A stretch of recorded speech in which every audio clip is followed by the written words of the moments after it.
Ladies and gentlemen, welcome to this funeral service as we've gathered to remember and celebrate the life of your friend, Gayle Woodford. During her remembrance service here, the RFDS will be flying over as a mark of respect of someone who has served them and served the remote areas of Australia. Just ask you to be mindful of the fact that when the plane flies over, to perhaps look upward as it does so, as a way of saying, as acknowledging their attendance here today and also an appreciation for the work that they have done in serving us. I'd ask those of you with mobile telephones if you'd like to either turn them off or in a silent position. Over the next 60 minutes or so is a time when we don't necessarily need to be connected to the outside world.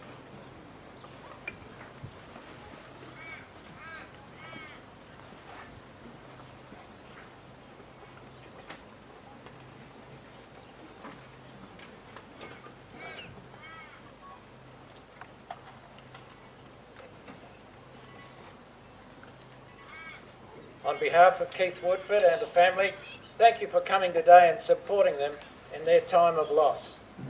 We come together today to mourn the passing of a family member, to honour a departed loved one, and to show our sympathy to the bereaved, and also to support each other in our time of loss. We each come to thank God for the life of Gayle Elizabeth Woodford, for her love and compassion, for her companionship and friendship, and for the contribution she has made throughout the years, both within her family and also in the communities where she has lived. To husband Keith, children Gary, Alison and Mitch, stepdaughter Christy, and brothers Darren and Amy, Alan and Bernice, Paul and Diane, Aaron and Sam, and sisters Wendy and Harry, Andrea and Mark, Heather and Peter, Lorraine and Shez, and your families, we offer our deepest condolences, and we thank you for sharing your wife, mother, sister and sister-in-law with us throughout her life. Gayle was born in Cleve on Eyre Peninsula. Got my peninsulas mixed up. But she was born in Cleve on Eyre Peninsula on the 16th of September 1959 to parents Peter, who's now deceased, and mother Beth. Peter worked as in the telecommunications industry. She had one brother, Darren, and sisters Wendy and Andrea. Gayle attended the Cleve area school right through to year 12 and was a good student. When she was 15, she was known for her talent in dressmaking and made several ball gowns for other girls. She also worked in the pharmacy and then became a nurse. She played both netball and golf and was a great contributor. Gayle designed the Cleve local council emblem, which I believe is still on the door of the council office today. And as a prize, she won a book. She married Keith Woodford at Cleve, won a big prize with that, and married Keith Woodford at Cleve on the 24th of February 1979. And in their 37 years of marriage, they had an enjoyable and an interesting life. And the real joy of their life has been the arrival of children, Gary and Alison, and also stepdaughter Christy and son-in-law Mitch. She considered them to be special, very special. Gayle has been like a mentor to them, teaching them what life is all about and steering them through the best of life. And when she was living a distance away from them, she was always thinking about them. In December 1984, they moved to Stansbury, and the next month, the butcher shop came on the market, just what Keith was looking for, and so they bought it.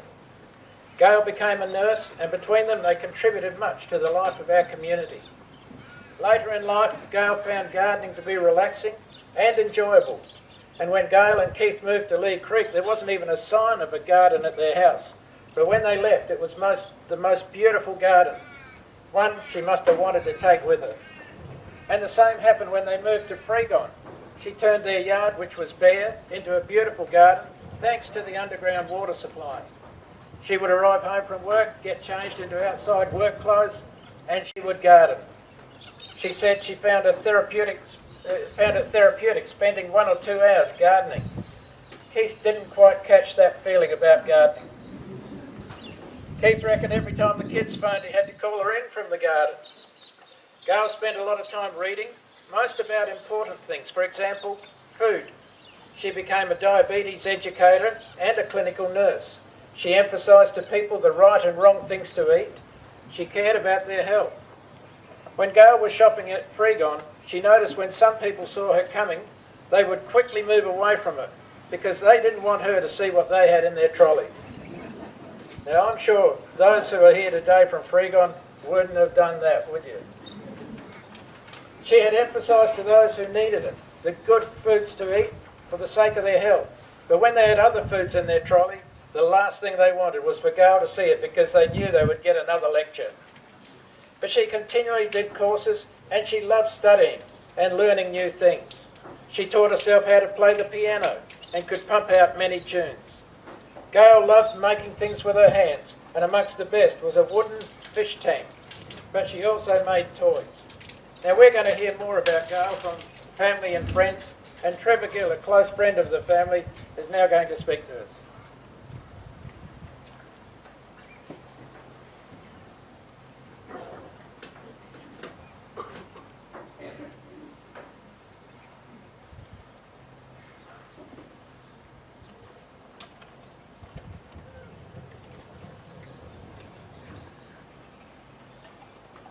Thank you very much, Robert. Words, I think, would fail most of us in trying to describe the emotions that have brought us all together here today. However, we can express our feelings in the support that we offer to Keith, to Gary and Ali and all of the wider family members, indeed to each other, support that will continue well beyond today. The strength of that support is very evident in the number of people here from far and wide, including friends and colleagues from the APY lands. The response and resolve to Gayle's death has been widespread, from remote communities and towns to cities, hospitals and health services across the nation. While Gayle's passing is both tragic and senseless, and while we continue to search for answers, it is important that we celebrate her life and reflect on her pure and precious spirit. In all the fields of human endeavour, there can be few so noble and selfless as caring for the health and well-being of others, especially when it involves often challenging and sometimes forbidding circumstances. From a young age, Gayle wanted to answer that call, to follow her own mother's footsteps into nursing and to make life better for others. She did so quietly, efficiently and modestly. Gayle's brother Darren is going to talk shortly about the early family and growing up years on Eyre Peninsula. Beforehand, I would like to explain the life journey that brought Gayle and Keith, better known as Woody, to Stansbury, the town they love and in which their children grew up. I also hope that I can portray the wonderful nature and sense of humour that Gayle brought into our community. In 1976, Woody was a young butcher working for Turner Meats at Burnside Village in Adelaide when he met Gayle, who was working in a pharmacy prior to starting her nursing studies. He was 22 and Gayle was 17. It was Gayle's smile that hooked Woody. After a few warming conversations, Gayle accepted Woody's invitation to lunch at Enzo's restaurant, after which their relationship blossomed and they were married in 1979. Gayle was keen to explore frontiers in nursing, and in 1980 they moved to New South Wales, where she worked in hospitals and health services at Murwillumbah and Tweed Heads, and later in Queensland at Mount Isa and Townsville. While they were in Mount Isa, Gayle heard that her younger sister Wendy was expecting a baby. Overjoyed but a little miffed that Wendy had got a head start in the baby stakes, Gayle also decided it was time to start a family. She and Woody wanted to return to South Australia, where he could run a country butcher shop by the sea. That opportunity arose in Stansbury, and in 1985 they moved here, the same year that Gary was born, with Ali coming 3 years later.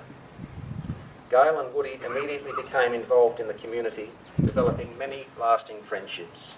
She had so many interests apart from her family and nursing, including dressmaking, leatherwork, woodwork and gardening. Gayle could do just about anything with her hands, and her set of tools and garden shed would put a lot of men to shame. Woody developed the business at the butcher shop and became a loyal supporter, sponsor and official with the local football club.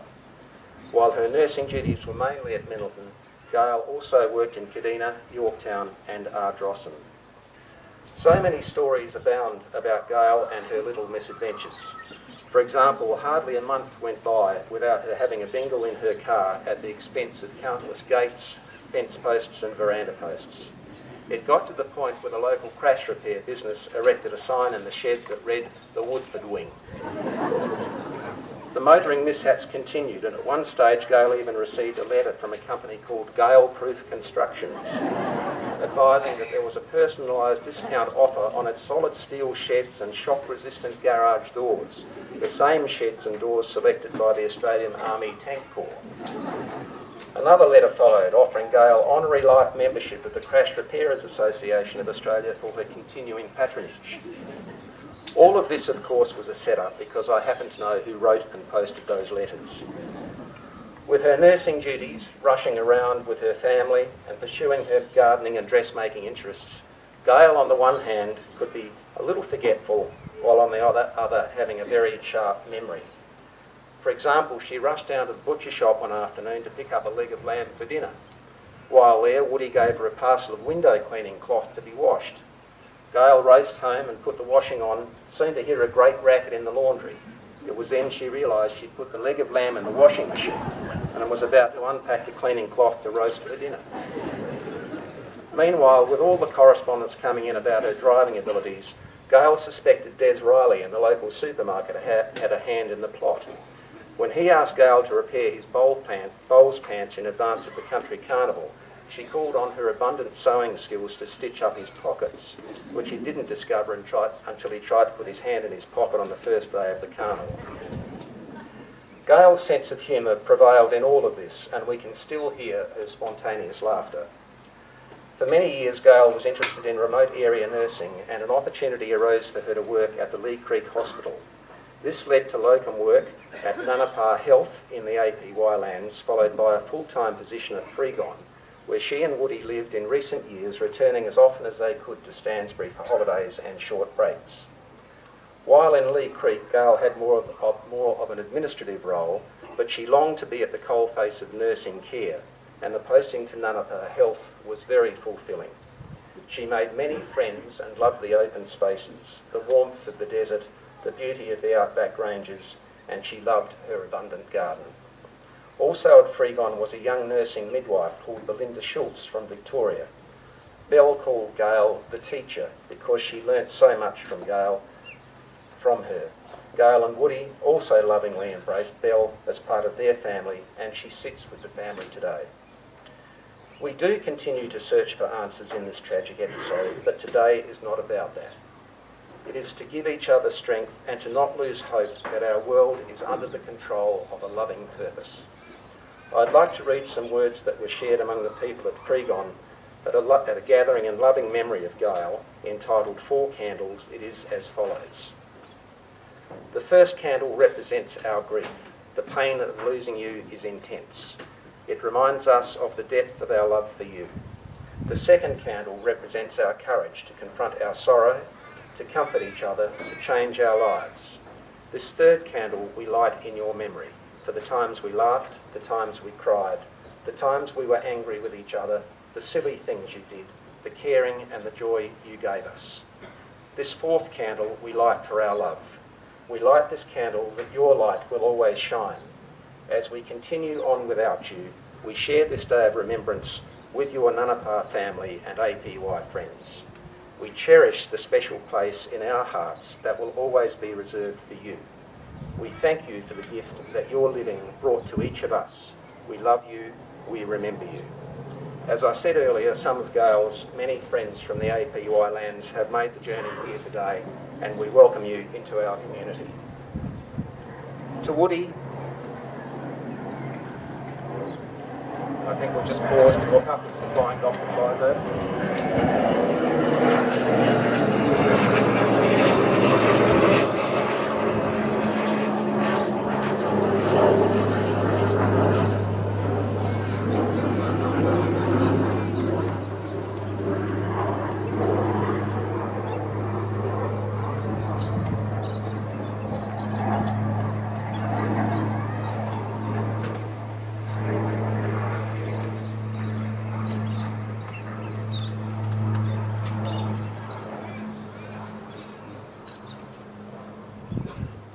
To Woody, Gary and Ali, to every member of the wider family, an angel is with you and will always be with you. To the people of Stansbury and surrounding districts, indeed all of the places where Gayle worked and had so many friends, an angel is with you. And to the people of Freegon and the wider APY lands, with whom Gayle and Woody shared trust and respect, an angel is also with you.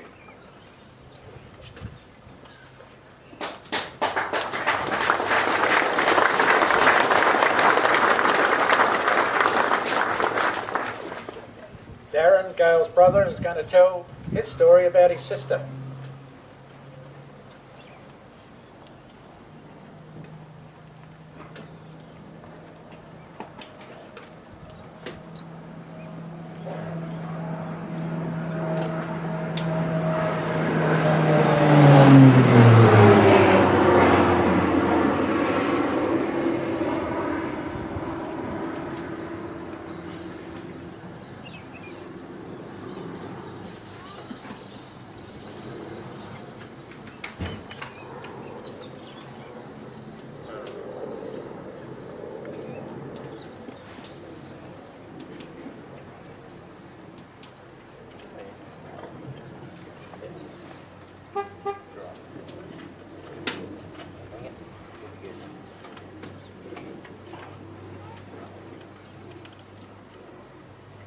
Alright, I look out here and I think I've read this thing, I don't know,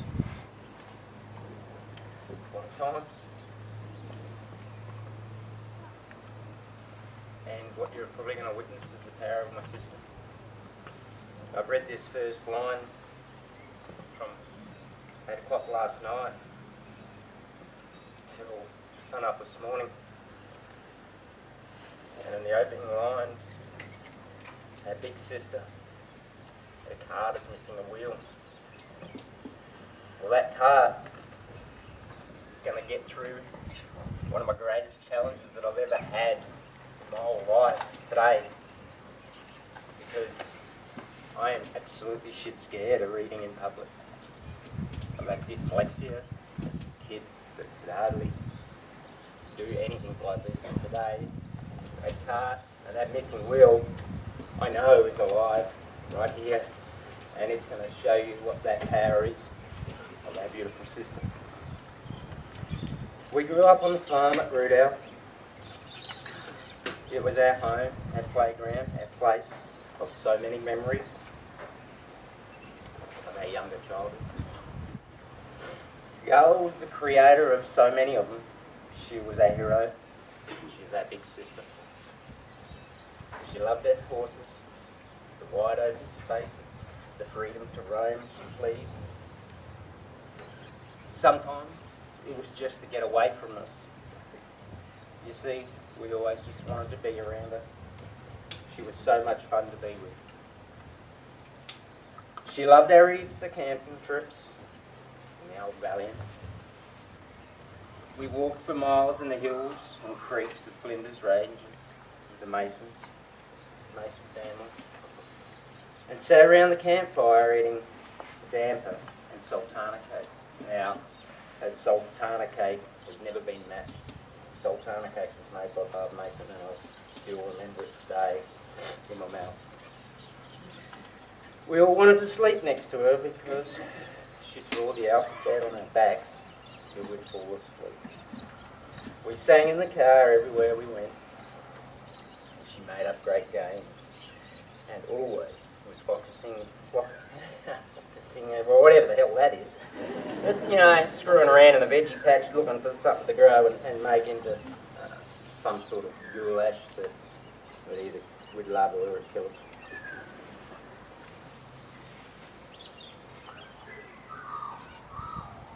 Yeah.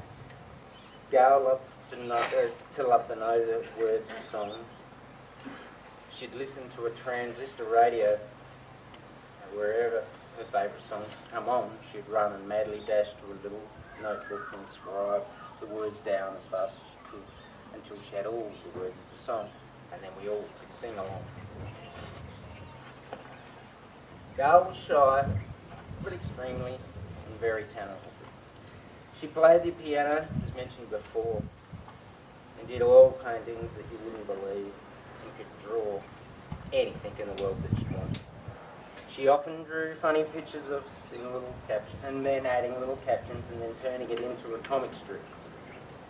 She was so goddamn clever. It made us laugh. She was always just such a quiet achiever and humble of her many talents. She collected stamps and made a honeycomb that was unbelievable, and little cakes and Auntie Minor biscuits. Raised baby lambs and hatched sea monkeys in a jar. Made dandelion chains and built the best ever sandcastle and loved the snorkel and loved snorkeling at the beach all day. Mum's sewing machine became a long lifetime friend, often making her own clothes and some for us. Later on began making ball gowns and dresses for Mum and her friends, often just not a plan but just what they wanted, straight out of her head. Mum was so proud of Gayle for this fact. We would tell her everything, and when we were sad, she'd let us sleep with her in her big bed until it made us happy and we'd fall asleep. When we cried, we all cried, and when we laughed, we all laughed, and when she sang, we all sang. We moved into Cleve at the end. Gayle was just 16 at the time. She then left home for the big city to go to work in a sewing shop to make larger bathers for the bathers for the larger size ladies, which I didn't know. We all missed her so much, but when she come home on the bus, she'd pluck her sister's eyebrows, and they'd take a while. But we all missed her, and she would always bring me lollies home. We all missed her so much. But when she came home on the bus, sorry. She was so exciting, and we loved it. Mum and Dad said she was a brave girl. Gayle knew from a very early age, and we all knew it too, that she could do anything, and it has always remained. When Dad bought her first car, a little Gemini, she would come home and try to teach her sisters to drive. I'm glad they didn't pick up some of the habits. She loved that car with all its dents, and by hell there was many. The small dings and driving mishaps became a butt of all jokes and continued throughout the years, as you've just heard. But she just smiled and made people laugh. She never hurt anyone. Like Mum, she became a registered nurse and loved studying and learning and helping people. It took it to many places.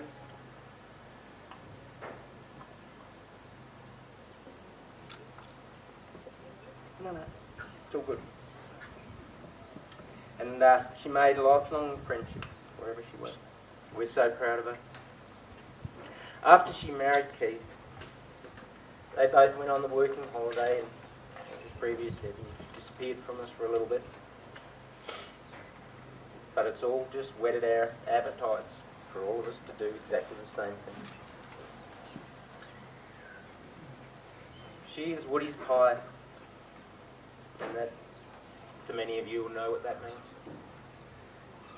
Bought their butcher shop and made a home in Stansbury, and raised their little family, Woody, Gary and Ali. They're her heart and soul, and her entire life. Always with that great smile and bounding into the room and wanting to do things all the time. Let's go boogie boarding, let's go crabbing, let's go diving, let's get some scallops. Let's have a wine. Whenever we got the chance, we'd try and all catch up.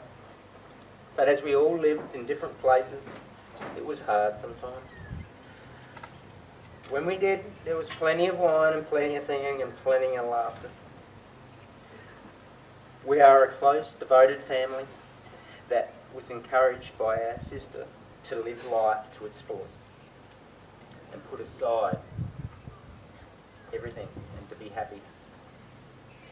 At Christmas gatherings and special family events were always wonderful, with so many good times and plenty of awesome photos, memories and forever to treasure. Once Gayle sent a little dilly bag, I think it's that, in every colour of the rainbow. It was so bright and cheery, but extremely hideous. She said she didn't expect them to use it. Just hang it up somewhere and look at it. It'll make you smile and it'll always make you think of me. Gayle was a caring sister, was so positive and always telling her family how much she loved them and the family meant everything. She said, family, it's the most important thing. We have to look after each other.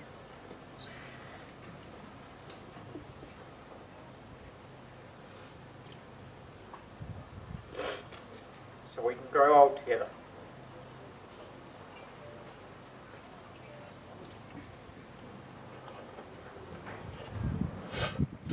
She gave us so much, and we love and will miss a beautiful sister forever.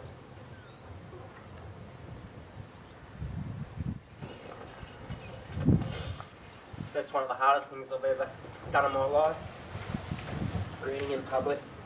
But that is the strength she'll always give me, and nothing from now on will be a challenge. Nothing.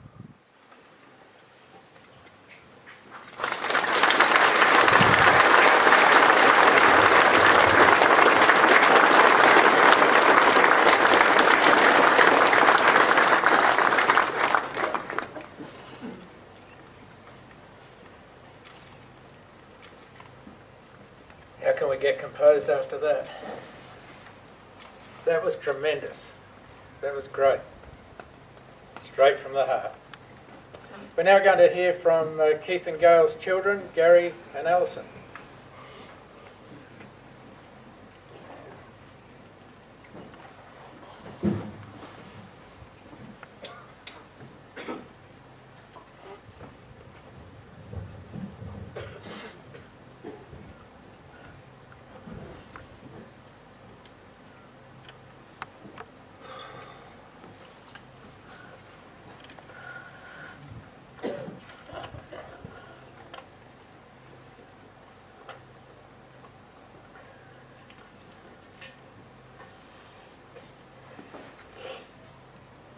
I feel like I don't have enough words, or even the right words, to adequately describe and do Mum justice. She was the most amazing, beautiful, selfless, incredible, generous person that I know. Words will never be able to explain how much we are going to miss her. I have lost my best friend. Mum was my everything. I would call her every day, sometimes even more as I would forget something. Something that could wait until the next phone call, but I just had to tell her then and there. I needed to tell her that I had sent her an email, or to tell her that I had sent through a photo of some tomatoes, or a zucchini, a peach, or some cooking that I had done, or just to ask what shirt I should wear, or how I should respond to a text message that I had received from a friend.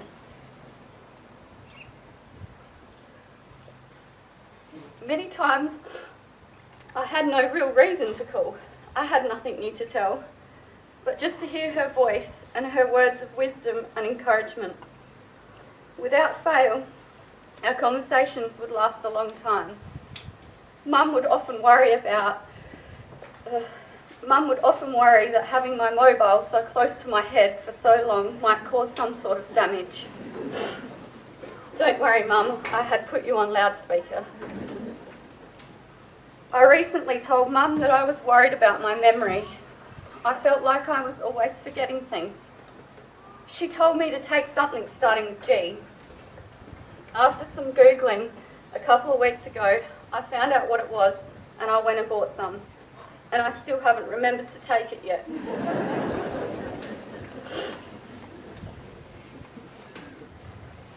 Ginkgo biloba. Something like that.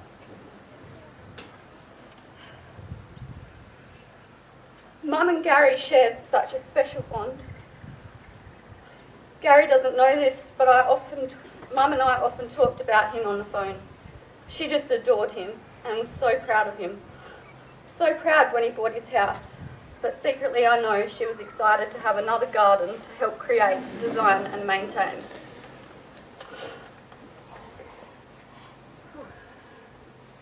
Dad and I would often ask Gary to do small jobs for us. Yep, I'll do it, he would say. Days, weeks, and sometimes years would pass and they still weren't done. But then Mum would come home. Gary would be relaxing on his day off and Mum would say, "Gary, shall we do this?" He couldn't move fast enough to do it and then they would just disappear for hours. Mum could make anything from anything, and this is one of the skills Gary has inherited with his exceptional building ability.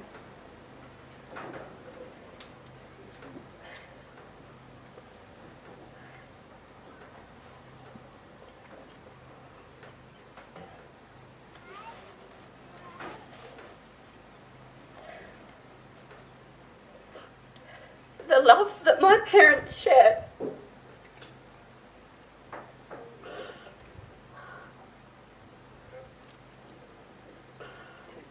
was without a doubt the greatest, deepest, sincerest love that I've ever seen. Together they made the best team and such incredible parents to Gary and I. I think I could count on one hand the amount of times they had an argument.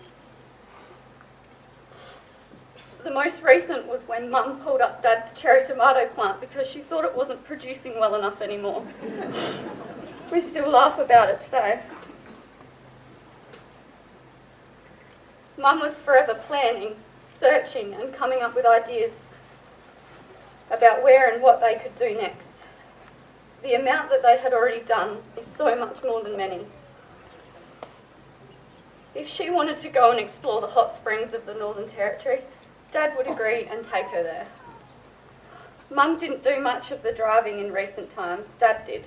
However, she wouldn't hold back when they arrived at their destination and explain how exhausting the drive was from the passenger seat.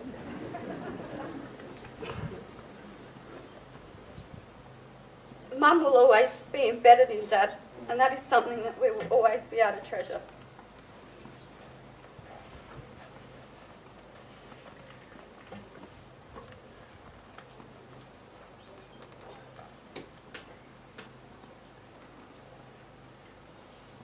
Mum had the most beautiful smile, one that lit up a room and created a memory for every single person she met. She was so smart. She never stopped reading, learning, studying and creating. Her love of gardening was well known. She could make anything grow anywhere. She taught us that water is magic, or just totally necessary. She knew everything about the good things in life, including superfoods. Would continuously let us know, you need a little psyllium husk in your diet, it keeps you regular. Or you must try spinach in your smoothie. Or have you been for a walk today?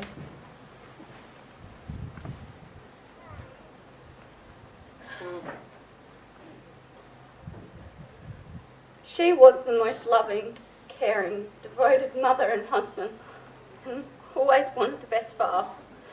She was always encouraging us, teaching us, educating us, and telling us how we could do anything we wanted to do. And she was so proud of all of us. Dad has asked me to finish by reading a short quote that Mum had sent me in one of our recent emails. One day it just clicks. You realise what's important and what isn't. You learn to care less about what other people think of you and more about what you think of yourself. you realise how far you've come, and you remember when you thought things were such a mess that you would never recover. And then you smile. You smile because you are truly proud of yourself and the person you fought to become.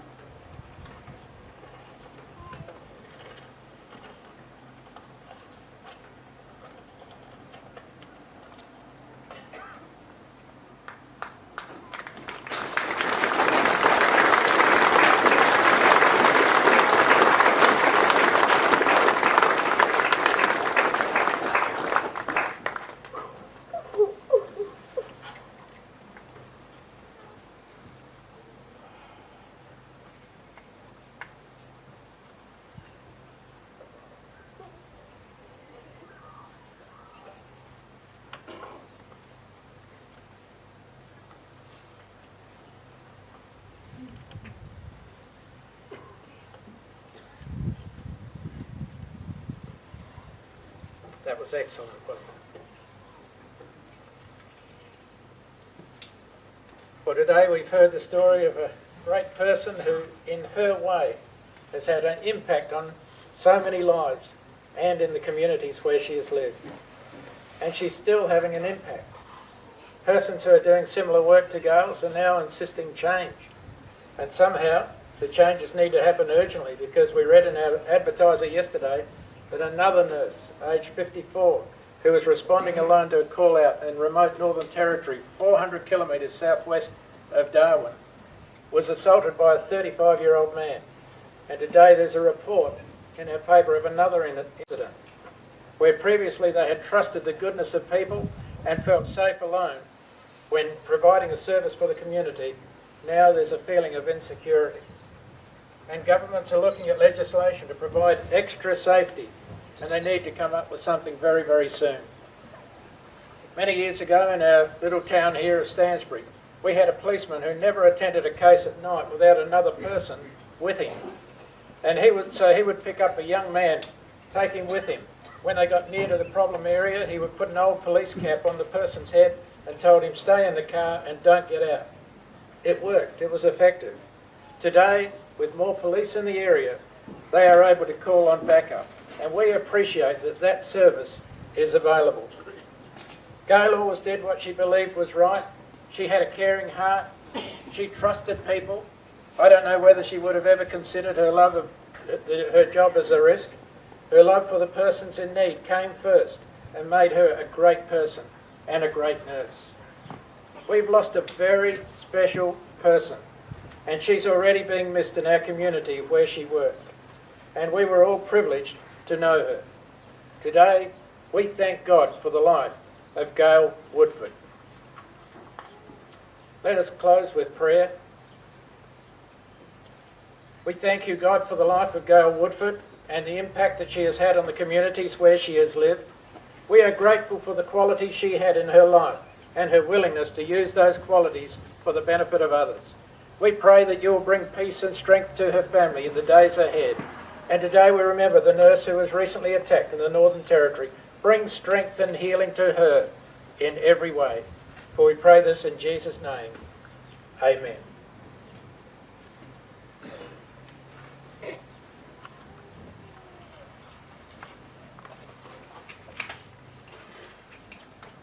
Ladies and gentlemen, we're shortly will be moving from here, but before we do so, let's just pause and reflect back on Gayle's life. There's a special piece of music that we're going to play. As that's playing, you might like to just reflect back on the many memories that you have of her.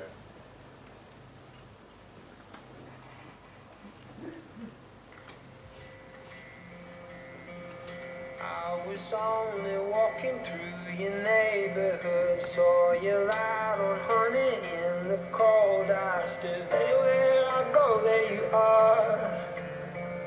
Anywhere I go, there you are. I've been getting used to waking up with you. I've been getting used to waking up here. Anywhere I go, there you are. Anywhere I go, there you are. There you are. There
feel you. Anywhere I go, there you are. Anywhere I go, there you are. Late at night, when you can't fall asleep, I'll be lying right beside you, counting sheep. Anywhere I go, there you are. Anywhere I go, there you are. There you are. There you are. You're the fire and the flood, and I always feel you in my blood. Everything is fine when your head's resting next to mine, next to mine. You're the fire and the flood.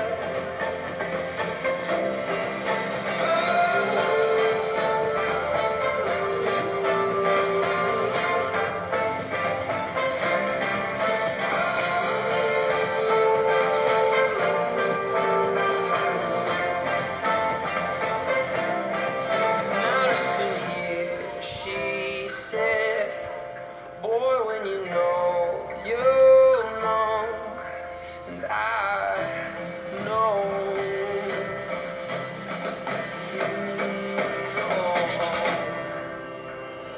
You're the fire and the flood, and I always feel you in my blood.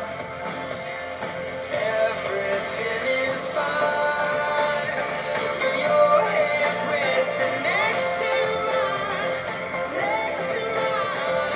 You're the fire and the flood.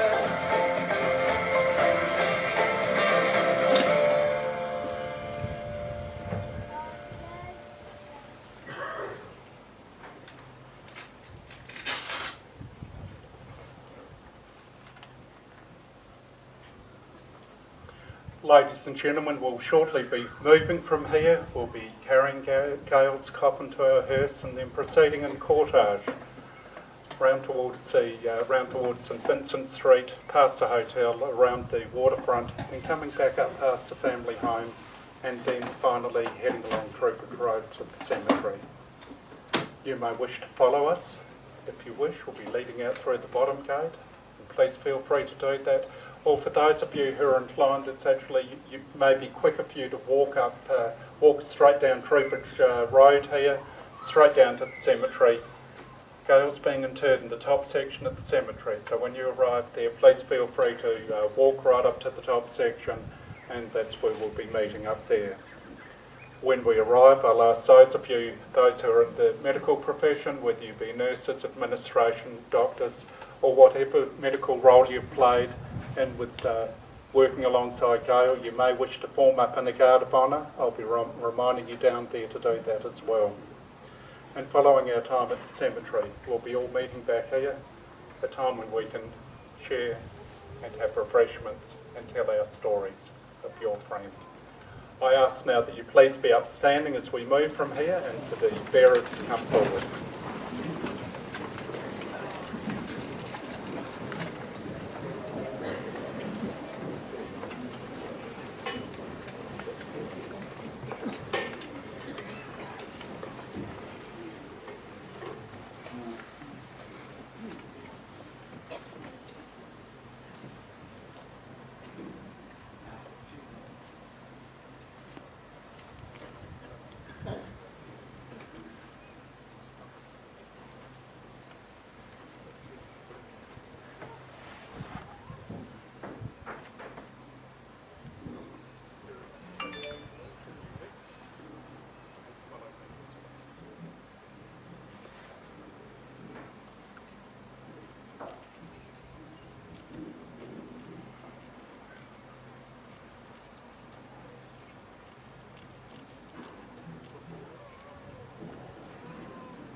know,